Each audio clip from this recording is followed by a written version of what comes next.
Right, good morning. Meron tayo ditong Sniper 150 FI at ito yung ating customer. Yan, katrabaho ko po yan si Marquez, no? Sa Telco. So, ito yung motorsiklo niya from Muntinlupa. Papansin nyo, malinis na, no? Yan, nalinis ko na muna kasi ayokong gagalaw tayo ng marumi. So, binaklas ko muna yung buong fairings at basic PMS tayo. O, ano ba yung basic PMS? Ito yon. Fuel filter. Okay? Air filter. No? Spark plug. Ano pa? Throttle body. Yan. Throttle body, detail cleaning ang gagawin, no? Kasama yung sa pihitan. Yan, yung air adjuster, saka itong injector, syempre yung mga goma niya, linisin nyo.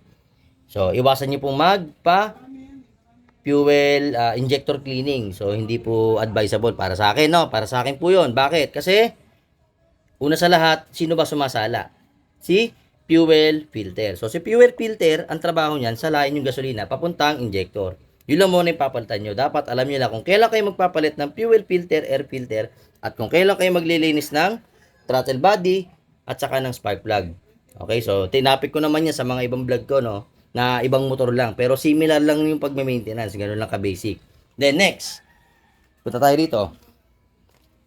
So, nakikita nyo, so, pagka gumagawa kayo, mas maganda ganito, malinis, no?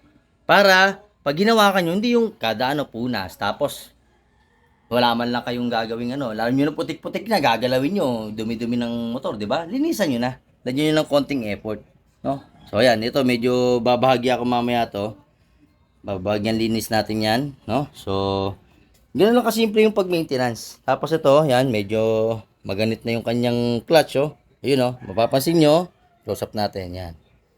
Yan, no? Diba? Puro carbon na. Langis lang po yan. No, hindi papalitan ng buong cable. Sa iba, ganun eh. Buo pa naman, cable na kagad. Oh. Pag ganyan matigas, langisan nyo muna. Pag di nakuha sa langis, di saka kayo magpapalit. It's either may putol na sa loob yun. Pero pag ganyan, panigurado, lalangisan nyo lang yan. Okay? Tapos, double check nyo rin yung mga wirings nya. Baka mamaya may nagluluwagan o may mga yan, katulad yan, no? So, yan, ayusin din natin yan mamaya. So, ganun lang yung pagka nagbe-basic maintenance tayo.